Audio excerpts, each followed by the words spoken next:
Сенің жынды класстастарың. Асқар, сабақ айт. Сабақ айт бір очка деп қоясың ба? Ивонға. Ей, Асқар, читай.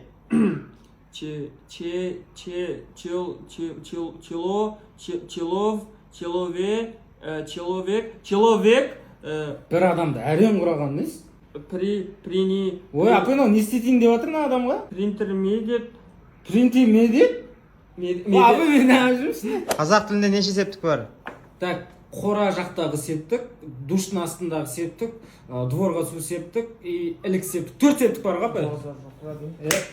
Білім өмір шырағы деп қоясың. Сіздің орныңызда сабақ бере беретін білім бар ғой менде. Мен қайта берейін, Мақал жалғастырыңдар. Білім инемен, танысып апты апай. ас атасы, Ас емес, апасы. 7 рет өлшеп. Не істеп жүр? Уақыты көп адам ба, қол бос адам ба, ол сабағын оқымай ба? Апай медет ән шығады.